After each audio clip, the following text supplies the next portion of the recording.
Walking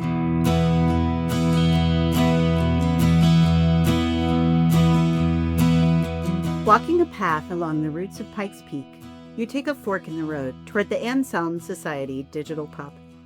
Inside is a raucous conversation on the arts, faith, and the gorgeous, sparse illustration on the cover of Nickel Boys by Colson Whitehead. In the corner table by the fire are three people. One of them is looking closer and realizing, there is a spoiler in this illustration, and she will not explain. That's me, your co-host, Mandy Hauk. Welcome to Believe to See, a podcast of the Anselm Society Arts Guild. Here at Believe to See, we explore the relationship between faith, art, and storytelling. Our goal is to connect the great story, the great stories, and our own stories so that we can better understand what it means to live with a Christian imagination. So I'm going to introduce my co-host. You'll be very surprised to learn that I have with me today Matthew Mellema and Christina Brown. Welcome. Hey. Thank you so much. I know. Oh, surprise guests. Spoiler. Anyway, so tonight we're going to be talking about book covers. And so I just want to dive right in and ask each of you, Christina, I'll start with you. Have you ever bought a book because of the cover? Oh, that's a great question. I know that people do. I've been told they do. I've been told with quite, significant proof they do. Even though we're not supposed to judge a book by it. Exactly. We all do. We all do. And every graphic designer and book designer and cover designer knows it. But no, I do not think I've been guilty of that. Okay. Yes. Have you been attracted, do you recall any, pulling the book off the shelf because of what it looks like? Oh, goodness. All the freaking time. I still do it. Yeah. I tend to be attracted more by the title, which that's why we did an episode on titles recently. I remember. But the cover, too, can definitely grab you. What about you, Matthew? I don't think I've ever gotten a book because of its cover, but I've definitely not gotten books because of their cover. Oh. If I read a snippet, I was like, ooh, that sounds interesting. I see the cover and it looks really tacky and bad. That's usually a no for me. So why? Explain. I just think, not all the time, but this is a good, shortcut in your head, a good heuristic, that if the book cover is tacky and slapdash and doesn't look professionally done, then what's inside the book probably isn't well done either. Yeah. That is not true in all cases, but I think if you're just a book consumer sifting through this sea of data, I think it's a good heuristic. Yeah, and it's interesting you say that because I have a friend, he actually passed away a few years ago, Ron Cree, and he wrote young adult adventure books, and he hated his cover, but he was with a publisher that didn't really give the authors any say. And that book that he hated the cover of sold poorly in comparison to all of his other books. And I agreed with him. The cover just looked tacky, like you say. It was just a photograph of two teenagers running toward you, and it gave you no sense of the story inside. I also will get into this a little later. I'm not big on photographs, or at least plain photographs. Yeah. We'll talk about that later. So as long as we're talking about what makes a book cover bad, is there anything else that you guys think makes a book cover bad besides looking just kind of amateurish? Yeah, honestly, I would say if it looks at all dated, other than... Well, okay. Yes, I should say when it looks dated. I think there are ways we all know when tech and fonts and colors go out of style. Mm-hmm. And if you keep them going, people are going to automatically assume that you as an author are also outdated. So you don't want to buy a book with a Comic Sans font in the title? Good Lord, I hope they never did that. I was looking at my shelf the other day. Oh, yeah? I was not so sure. No, I don't think it was that, but not Comic Sans. I know. But yeah. Our copy of Chronicles of Narnia we got from Danielle's dad, and you can tell which decade he bought it from. It's like the 70s. I bet he has. They're the most dated out there book covers imaginable. They've almost crossed the crevasse from being so bad it's good but you have to go through a whole lot of bad to get there. Yeah. So yeah, there is that element there where if it looks a little too trendy in the moment, then it's probably going to look really bad and dated very soon. Yep. Yep. I think I honestly, when I think of books like that, I think 70s, 80s, honestly. Mhm. I don't feel like there were, at least as regards fiction, I don't know that there were a lot of other books. Well, no, I should probably say that, but Hardy Boys and Nancy Drew had Mhm. very specific colors in book design. That is true. Yeah, from like 40s, 50s, Right. right? Yeah. Well, that's the other side of the coin, right? Because it could also be vintage. Right. Exactly. Well, but I think maybe part of the reason that it kind of rubs us the wrong way when it's Narnia books is because they were not set in 70s. And so it's like an anachronism. Is that the right word? That's right. Yeah. Right. It feels like an anachronism because you're like, the Pevensies were not hippie children.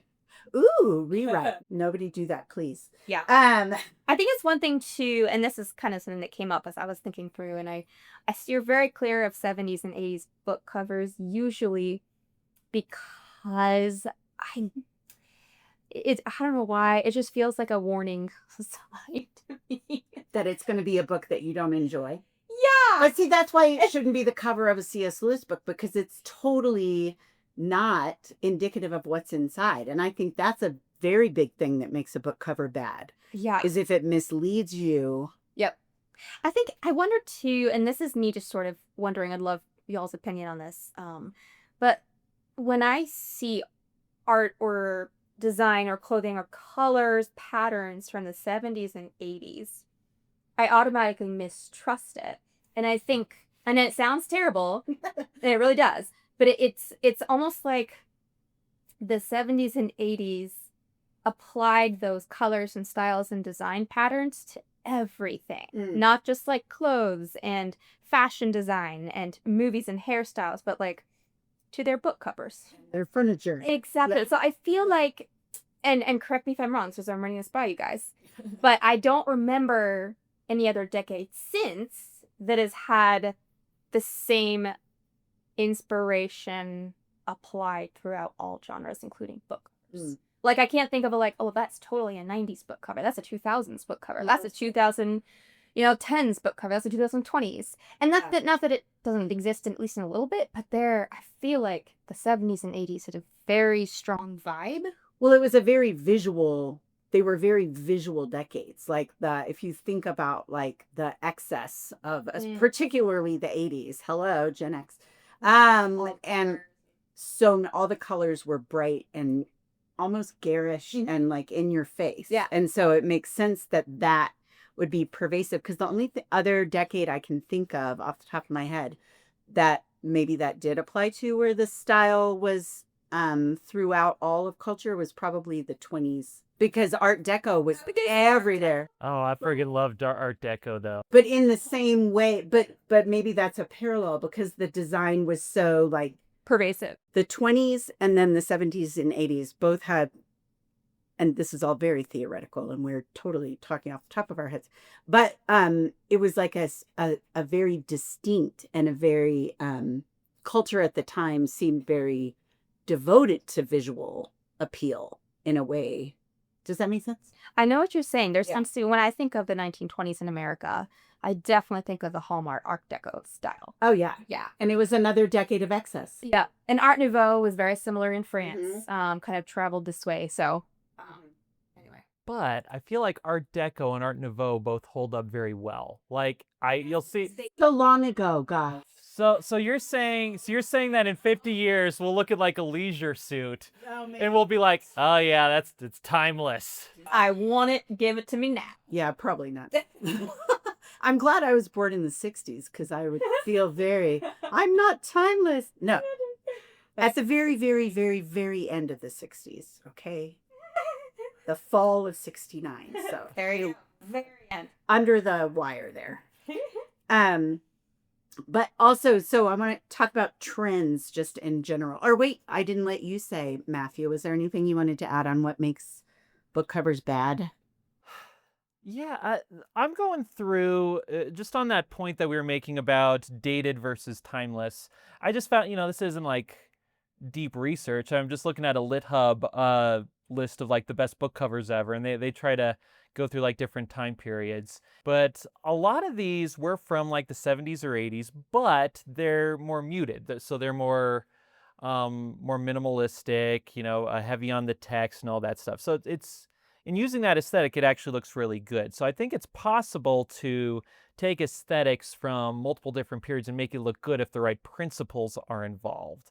So maybe it's making sure the right principles are followed and not making it a slave to the moment. So more balanced, Yeah, that could be it. not just slapdash like. Yes, like I'm showing you Joan Didion's The White Album. It's all text, but it's text with a very deliberate font and color choice. It looks really good. 1979. Same thing. One of the original covers for The Color Purple, 1982. Really good looking book cover. And again, it's very stripped down, simple, small drawing of a house. The text dominates. So it's very possible to get good looking book covers from different eras. So I wonder if there's any principles we can derive throughout this conversation that can lead us to what a good book cover is. But I do know those two covers, and those fonts to me look very dated, and I would look immediately and say, oh, that is. As a negative way, or potentially just identifying it as old? For me, it would be negative. Oh, okay. Yeah. See, I like both of those. Need to Google it because I don't know how to explain it. I mean, it's definitely a font of its time. Like, I feel like you see a book with that font and you're like, oh, like 70s or 80s, but I think it looks good. Along those lines, trends. Mm-hmm. This kind of goes into trends. And one of the trends that I have noted, well, for one thing, as soon as John Green's books started to sell well, it seemed like all the YA books tried to mimic the John Green cover. It's very distinctive looking covers. And it's almost like they were trying to trick buyers into, because it worked on me. Like I grabbed one and I was like, oh, it looked like a John Green book, but it's not. So I can't think of his main massive seller that was made. I mean, The Fault in Our Stars looks like that. That's a quintessential John Greenian cover. Yes. And but then right after that, there were a lot of imitative. And another thing that is, and I'm not sure where this one originated, but this trend drives me crazy and I hope it's over. I'm not really sure. But the ones where the cover has like a floral print, like a big spray of flowers, and then the letters of the title are like behind and in front of the flowers, drives me crazy, because to me, going back to what you were saying about The Color Purple, the text dominates. Like the title, it should still be artistic. It shouldn't just be like Times New Roman of the title.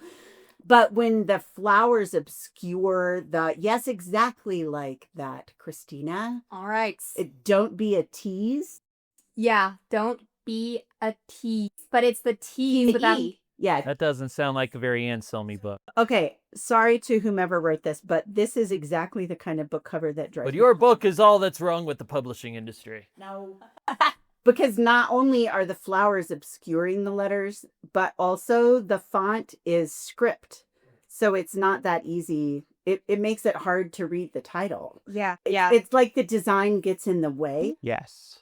And I mean, I guess just by the fact that it's Don't Be a Tease, it's probably a romance, but I don't know. Well, it says tease is in TEAS. I know, but it's still a play on words. It is a play. You know what I bet? I'm going to guess. I bet the protagonist owns a tea shop. I will bet you. She's looking it up now. It's a series, so I'm very okay. And it might be good, guys. Don't judge a book by the cover, except that's what we're doing. And the reason you have to have a saying, don't judge a book by its cover, is because people always judge the book by its cover. Yep. So those are some of my thoughts on trends. So let's get a little more positive here, and let's talk about what makes a book cover good.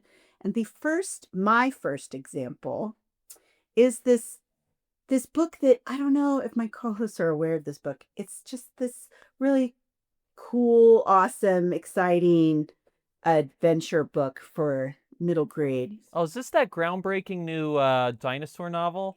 I'm speaking, of course, of our own Matthew Melama's debut novel, Red Rex, soon to be followed by the second and third. TBD, book two. I want to talk about Red Rex because what I love, some of the things I love about this book, I have my notes here and I lost them. Okay. So one of the reasons I like it is how the illustration by Matt Mellama's brother, Brian Mellama, by the way. The illustration looks like mythological and ancient. It like conveys that with the style of art. Because it just sort of looks like etchings in a way. The title is super clear. You can see it. And it's not even really a font. It's more part of the illustration. And it's stylized. And I also love that you get a sense of the main character in the way he's standing. It shows his courage just sort of in his pose. But then there's the T-Rex behind him that really shows you the contrast that this is a small boy.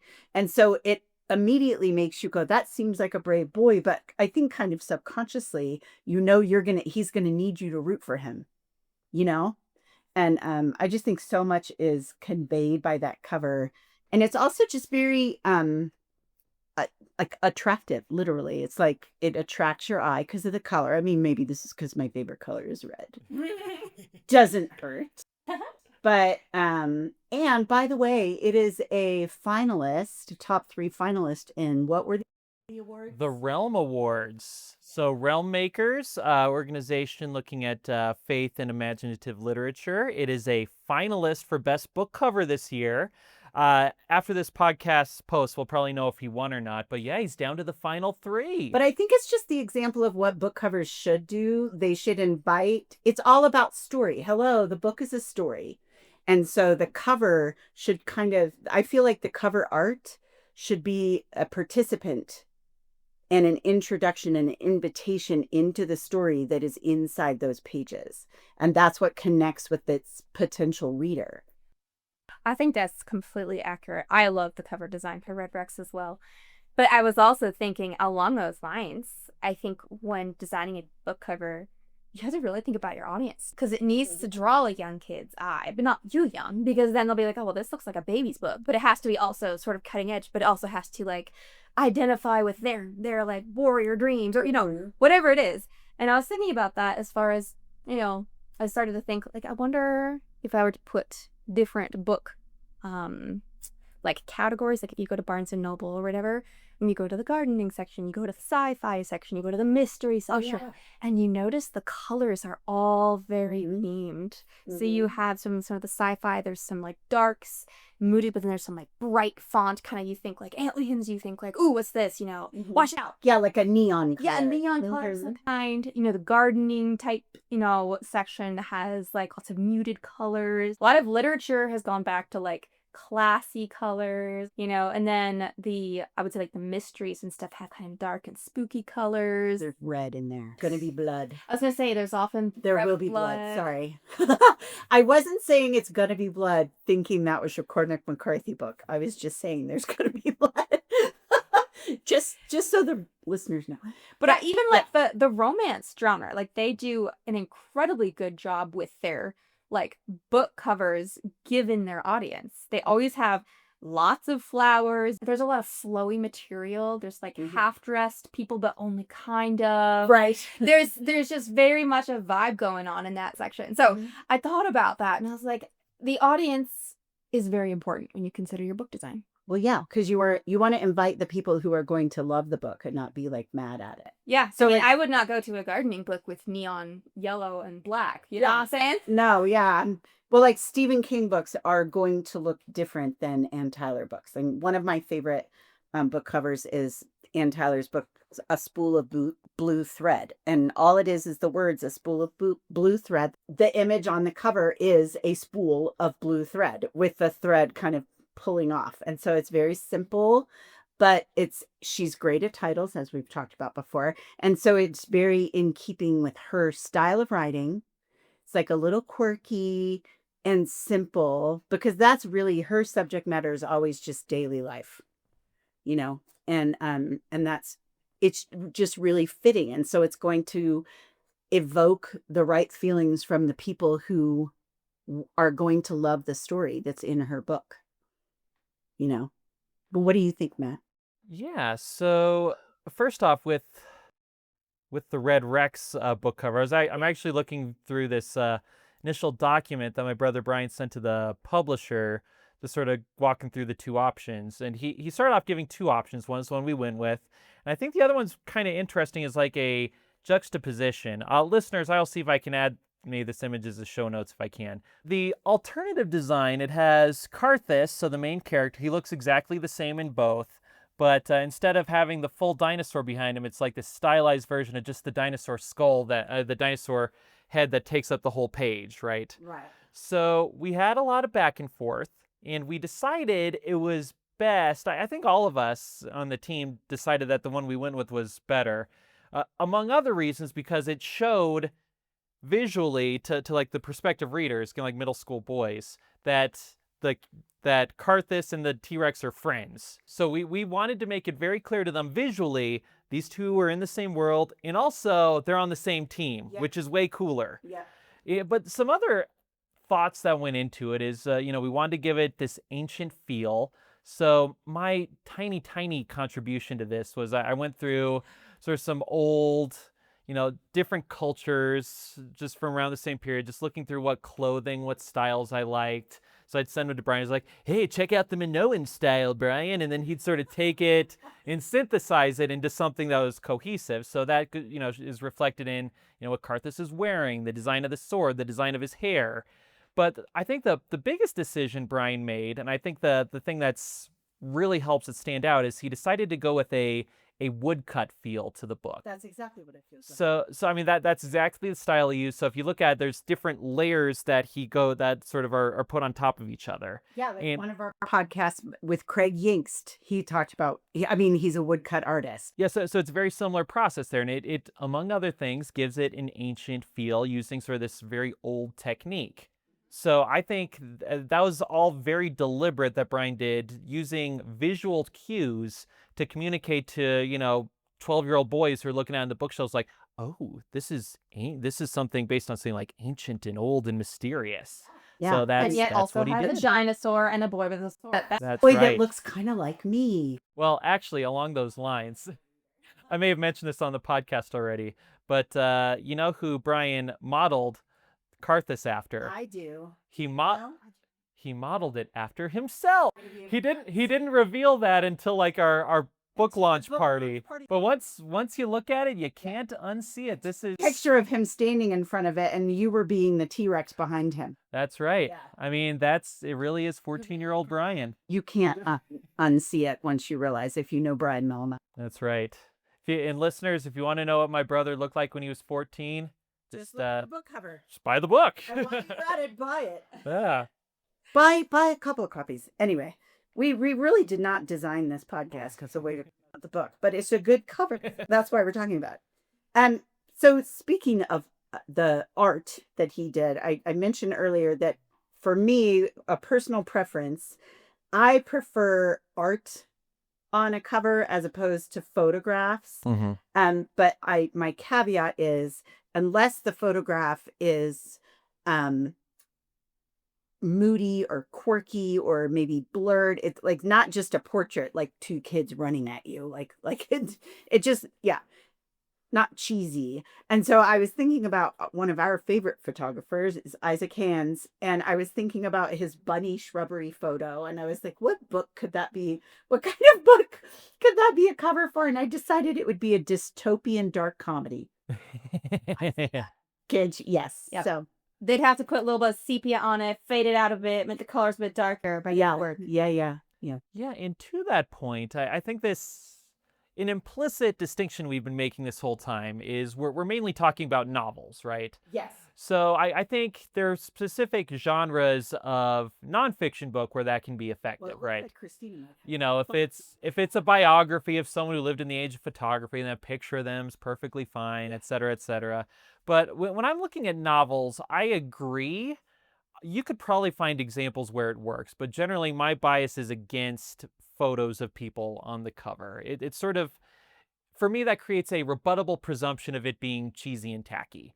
Now, maybe if it's an especially moody or evocative a picture, like you said, Mandy, or if, the back of their head. yeah, or if something's done to it, then that can be fine. But for the most part, I guess I could, confabulate some important reason, but I don't like it. So one of the things that I actually really, really thought about when we were talking about this was how the font can actually really kind of dictate a little bit of what kind of book it is. So I thought a lot of authoritative books and some self-help books have very strict, straight, authoritative large font. A little bit old-fashioned, especially if you're going to with religious authority books. Fairy tales will often do similar things, but they'll also a little scripty. And it might have like a big first letter, like the illuminated manuscripts. Manuscripts. So, and then sometimes they do gold foil. There's a whole bunch of different ways that kind of plays in. And then a lot of like self-help books will also have kind of those photos like we were talking about. Like I think of like marriage books, or I think of a lot of those like. Yeah, it'll be sort of, like they're two heads leaning toward each other. So I feel sometimes just looking at a cover, you can say, oh, this is the kind of book it is. Yeah, a parenting book will be an adult hand holding a child's hand. Lewis has opinions on book covers. You should just pet Lewis, Christina. Okay. Mandy. Go kitty. And He's he such has a good opinions, kitty. so we need a cat translator. Yeah, so I totally agree with that. Like, you can tell what kind of book it is and what they're trying to, like, sometimes it can be funny because you're like, oh, I see. You're trying to look like you know what you're talking about. I have this big problem with my bookshelf back at home because, as I'm sure many of our listeners do, I categorize my books. Like, I have 3 big sections. There's fiction, nonfiction, poetry, right? So because of that, how that works, my nonfiction section only comes halfway across one of the bookshelves. So I have to keep it up with a bookend. So, but most of the book cover is exposed to the whole room. And the book cover for Why, Philip Yancey, I hate the book cover. Really? And I'm like, but I need to keep it alphabetical. So it's like, should I fudge the alphabetical to get a good book cover? Do I keep this crappy one up? I don't know. Is it a book jacket? That's amazing. Because sometimes I do. My mother hated it that I would take book jackets off. But if I don't like a book jacket, I prefer the actual book cover of Pier Nacy to the jacket. That does look good. Brian does the same thing. And so I really like particularly the edge of the book, which is really what people are going to see on your bookshelf and what I'm going to see on my bookshelf. And it's got the little figure playing the lute or flute or whatever it is on the column, and it's gold, like bronzy, and it's beautiful. So I took the book jacket off. So do book spines count as part of the design? Oh, absolutely. They do. I mean, in some cases, like Peace Like a River, which I have here, actually as a bad example, by the way. But if you look at the spine of Peace Like a River, it's just a miniature. Can I say, not a great cover, I don't think. Not. And I actually pulled this out because when I was talking to some ladies a few weeks ago at an Anselm book club thing, some of them had never read the book because they didn't like the cover. Yeah, I don't like it. Okay. And it's not, I know exactly the scene that this is from, but it's one tiny little scene in the whole book. And it does not, it's just the man on a horse off in the distance, misty. This book cover needs to be an Airstream trailer. Yeah. Anyone who has read the book knows that. Yeah. It needs to be an Airstream. It should be in this like quintessential like 1950s style, like retro looking. It's a road trip coming of age book. I don't know why you have a static misty photo of a person that you can't even tell. Don't judge a book by its cover. I read that book because Mandy recommended it to me. If I just saw that in the bookstore, no way I'm reading it. Did you finally finish it? I did. Did you like it? I Talk and agree. Okay. I don't want to know. I liked it. You did. Yes. Good. It's okay if you don't love it as much as I do, but the fact that you hadn't finished it was high notes. I really enjoyed it. I thought it was very well done. Not sure I'm going to rush back to reread it, though. That's okay. Because it just makes me feel cold. Because it's all in the winter. Because it's in Minnesota. Yes. It was an excellent book. Yes. Thank you. Yay. So some of my favorites, like I mentioned Nickel Boys, and I did say there's a spoiler on the cover, which is crazy because it's such a minimalist illustration, and I'm not going to even hint at what the spoiler is because everyone needs to read it. It's a very difficult book, by the way. Very difficult, sad book. But some of the books that I pulled out as some of my favorites, I really love The Book Thief. The cover, um, there are dominoes and there's a finger that's about to knock the first domino over.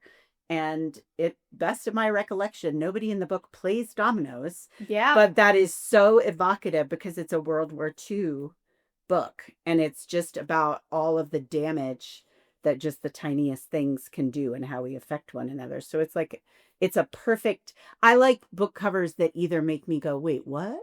What do you think? What do you think the font of that one? Oh, I like it because I know it's kind of sloppy and it's stylized. It's very stylized. Yeah. But also the author name is so bizarrely different. That is true. Yeah. Yeah. That's the only red thing. I don't know. It's the only red thing. not So maybe I don't like that. Christina here taking shots at the 1970s, The Book I Thief, just realized though The Color Purple. it is a photo though. It's very sepia it's a and styler. blurred out. Right. Sepia and blurred out. It's a blurry, Which is yeah. different. Mhm. Yeah. But anyway, so those are just some of the covers. I think what I just said, I think is a key. It makes me go, wait, what?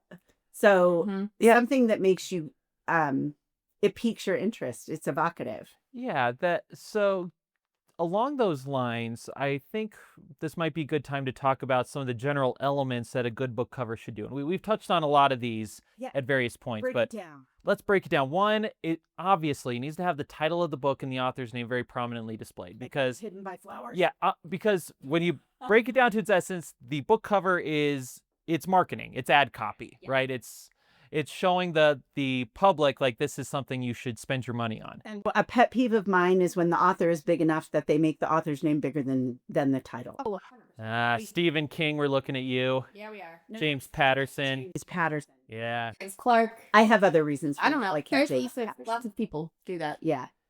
Yeah, but again, that goes to the marketing, right? Because Probably not. people aren't buying Stephen King because it's a good title. It's because it's Stephen King. Yeah, So that just goes to how essentially this is a piece of marketing. And then, we talked about different things like the typography, the imagery, the color palette. But all of this, it's basically using a visual language to create a single image, right? This one mood, this one question, this hook for the reader. So it can do one of two things. It should do two things at once, really. It's on the one hand, it's hooking in people who don't know what the book is about, trying to intrigue them. And second, I think there's value in having it be something that appeals to people who already are familiar with the book. Kind of a wink at people who already know about it. Okay. There's something very similar. I went down a rabbit hole a few years ago where it's this sort of underground scene with people who redesign movie posters. Okay. Movie posters are very similar, right? They're ad copy, trying to hook someone with mostly visuals. And the interesting thing about the redesigned movie posters, some folks would sell them and they could sell them for a lot of money and they'd be bought by people who already really love the movie, right? Right. And because they already love the movie, they're not trying to necessarily hook you. They're trying to give like a little wink over at some aspect of the movie that the true fans will recognize. Yeah, and that it resonates. Yes, Yeah. exactly. Yeah. Exactly. So one of the coolest that one of them was like, "Oh, I freaking need to buy that."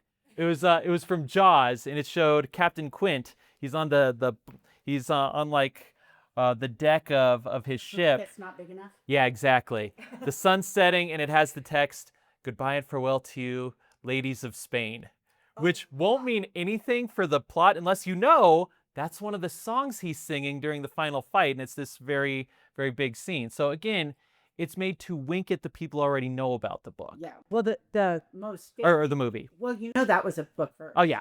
Peter Benchley. The most famous movie poster of that is the giant shark mouth coming up with all the teeth. Yeah, great poster. Everyone can see it, and if they've seen it ever, whoever's listening can see it.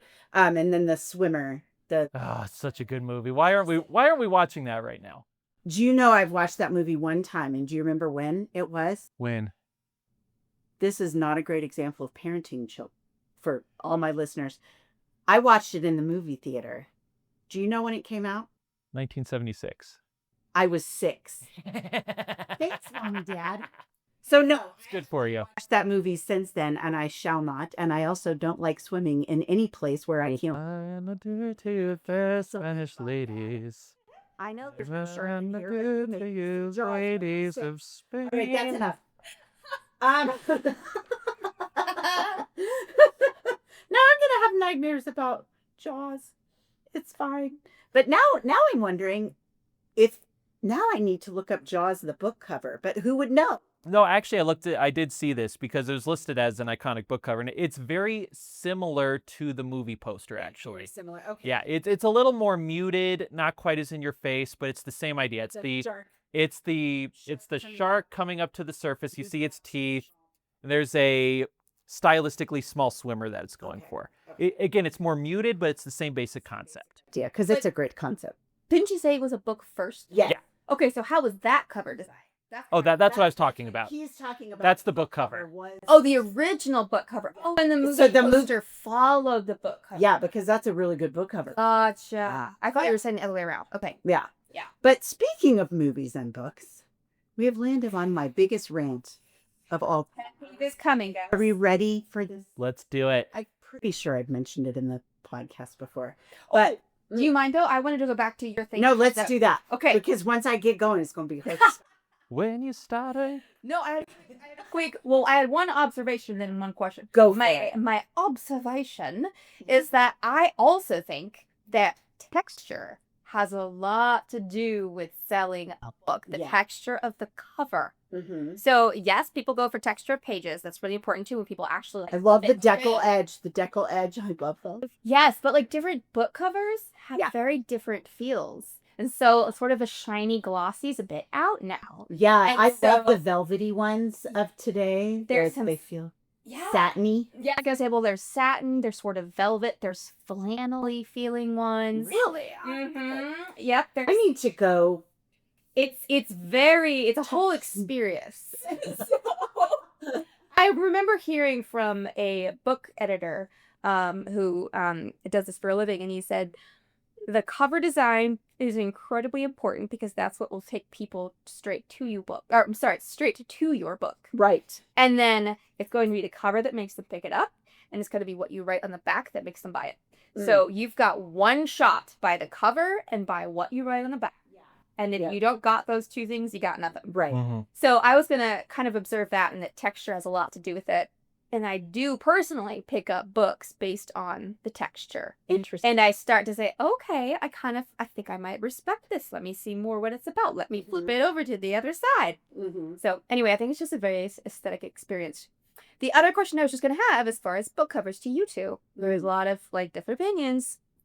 Hardcover or softcover, does that affect buying a book for you guys?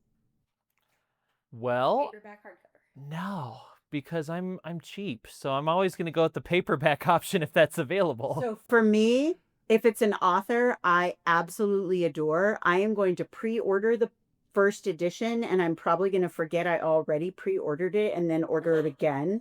So I am widely known in my house and my close friends for accidentally having 2 of every new Colson Whitehead book or Ann Tyler book or Leif Enger book. I've done it to myself. And so then my daughters and friends benefit. So next time there's a new book coming out by one of those authors or another author that you know I like, you might just, sidle up to me at a party and be like, hey. I'd like your extra copy. So that's well, and then my family, it's really funny because if the book is going to come out anytime around Mother's Day or my birthday or Christmas, they have a hard time because probably I already pre-ordered it. No, that so makes can't total buy it. sense. Yeah. That makes sense. But I know people who like if a book is kind of semi-okay, like they'll be like, no, it's a good book. I don't actually feel the need to own it unless I have a good hardcover copy. Oh yeah, Yeah. I don't like so. And then, Outside of what I just said, Uh-huh. then I am exactly like Matt, and I'm going to buy the cheaper, or if I hear about it after it's been out for a while and the paperback is available, I'm going to do the paperback. But if I'm like impatient to read the book, I'm springing for the hardback. Yeah, it's interesting what you say, because I think both of these questions are actually pretty related. What you said about the texture of the book, I found interesting because I'm wondering what percentage of books are bought in the ebook format as opposed to the paper version. Yeah, I because varies by genre. I don't think people who read literary fiction read ebooks as often. that could be because in that case, texture wouldn't necessarily be important, right? I mean, you can send visual cues on a screen what the texture is, but that's not going to be as important. Right. But another reason why texture is a decent proxy is it shows how wealthy the publisher is and how much of investment they put in the book, because those things are expensive. So putting in the extra cost is a decent proxy to showing the publisher's investment in the book. Necessarily their judgment, but Yeah. their investment. Well, absolutely. But They might- unfortunately, yeah. it's a marketing ploy, and Oh, it does play. it works. Plays to my brain. Yeah. I And- should know better. And again, that's also taking into account what genres is it more likely to be an ebook versus the hardcover. That's really interesting. And then in terms of hardcover versus paperback, I don't buy a lot of like paper, physical books just because I want to read them. If I want to read them, I'll usually get an e-copy of it. But you so- have a bookshelf, as you were I have a bookshelf. I almost feel like those are trophies more than anything like that. So it's like expressive. Like, this is one of the books I feel says I want to say something about me, right? So in that case, You put behind you on the Zoom call. exactly. So You need those in hard copy, or you're like, I just want the title. I don't care what it looks like. Or if that's what I don't know if That's okay.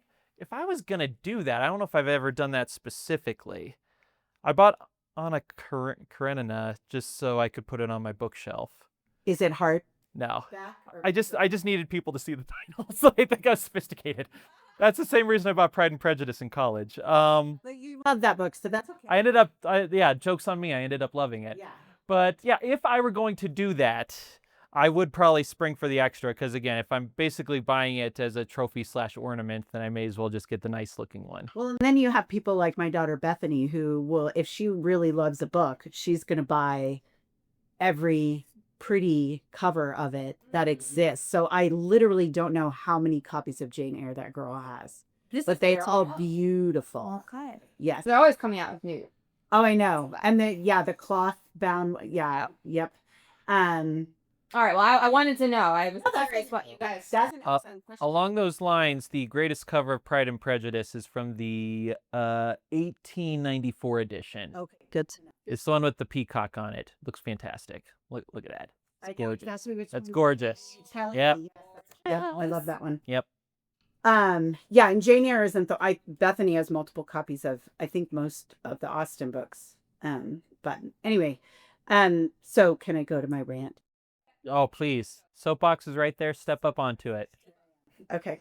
So when they change the cover, because the book has become a movie, and they almost all the time they change it to a photo of the beautiful people that they cast in the movie, who, let's be honest, 80% of the time don't really look like what you thought they were going to look like anyway. A really good example is Our Souls at Night, which is a book by Kent Harif, who I absolutely adore. And they made a movie out of it with Robert Redford and Jane Fonda.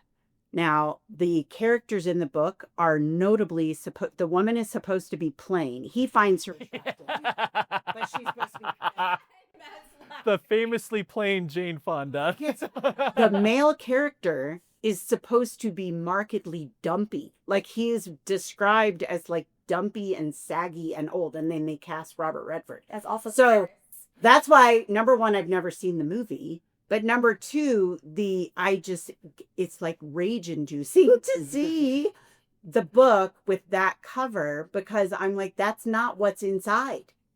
That's literally part of the character development, is that they are unattractive. And, but I mean, that's an extreme example.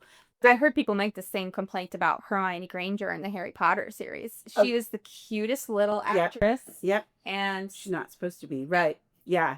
But so I will go out of my way if I am buying a book. Like, so typically it'll be a book that I'm going to buy as a gift. Because obviously, if I've read the book before the movie came out, then I already own the book.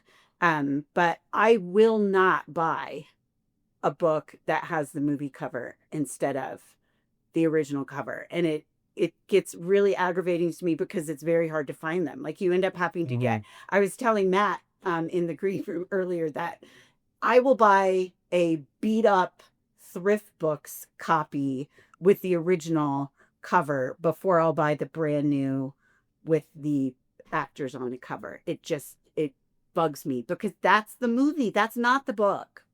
Let the book be the book. But what you could, well, are you going to argue with my rant? You know what? Maybe a little. Well, what about those What about second, third edition book covers that are also not the original book, but are not movies? So like, that's fine with me because sometimes, unless they do like they did with C.S. Lewis and made it 70s. I mean, the To Kill a Mockingbird version that I have, the cover, that's the second cover, the one with the little girl standing. That's a good cover right there. The second cover, the first cover was the red sky with the tree and with leaves on. But why is it movies in particular? I guess is what I'm getting. Because the book is always. But usually people who buy it from the movie, have seen the movie and that's why they're buying it. Yeah, I know, but it's that to me it's a derivative of the book, and the original book matters more. So is this about integrity to you? Yes. Okay, that's a good way to put it. Gotcha. Gotcha. I like that. Because it pre-existed the movie, and it should be honored that it pre-existed the movie. Do you think, and this is me just playing devil's advocate. I know. Do you think... Why you're wearing red? No. Hey, you said it's your favorite color. It is my favorite color.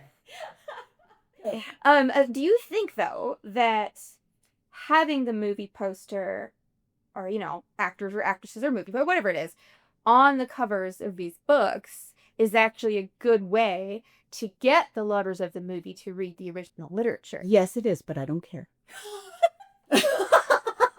So, but you're all about letting people know the real story.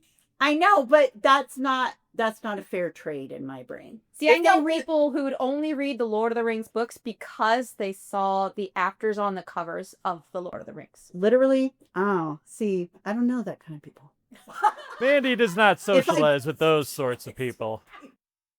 But so that is interesting because I have the same instinct as you, Mandy. Whenever I see something, if I have an option of buying the one with like the like Robert Pattinson on the cover, makes it seem like I'm buying Twilight, some other movie, or just like the original. I'm gonna buy the original. Yeah. But is it just? I wonder if part of it is it signaling like I read the book before the movie, or like I was interested in it?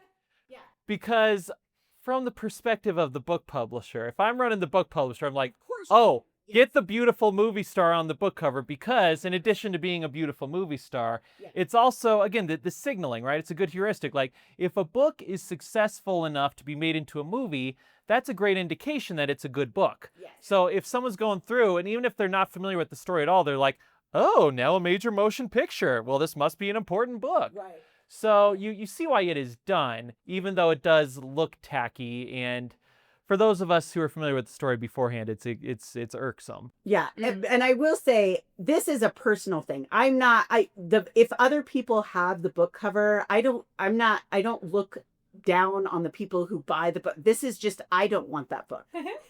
And related, and yes, it is snobbery, because it also really irks me when I'll buy a book and it has become like I'll order it, whatever, from bookshop.org, which is my favorite place to buy books from because they give portions of they support local bookstores.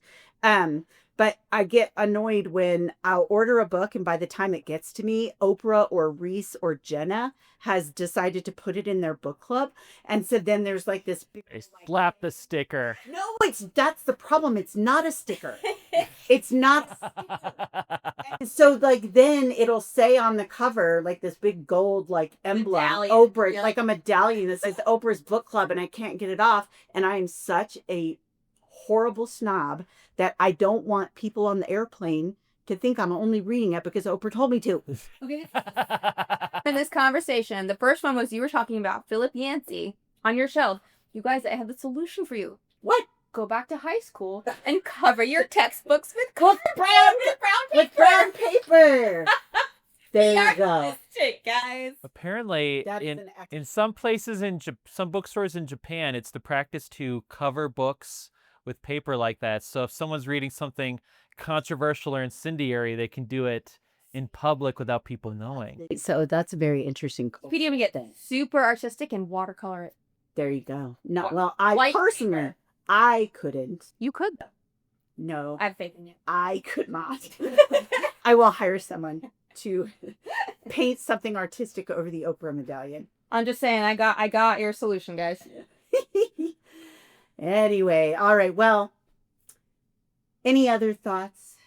Because I hear the pub tender. Well, I mean, for so many things in the art world, there's almost universally agreed upon principles for what a book cover needs, but there's an almost endless variety of ways that you can present those principles to the world. So there's a wide range of book covers that are very effective, some of which are very different from each other, which I think is very cool.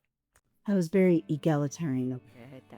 And I would just say, basically, if you're the one who wants to create a book cover, to carefully consider all the things that have been said, not as a matter of law, but as how your prospective audience might be looking at your book cover. Yes. And I might not be your reader if your flowers are blocking the letters. That's all I'm saying. So, anyway, well, things are definitely winding down here at the Anselm Society Digital Pub. The fire is down to embers. The customers are trundling home, and you've polished off your final glass. Once again, Believe to See is a podcast of the Anselm Society Arts Guild. If you have a minute, we would love for you to rate and review the show on Spotify, iTunes, or wherever you get your podcast. Thank you so much for listening, and we will catch you next time.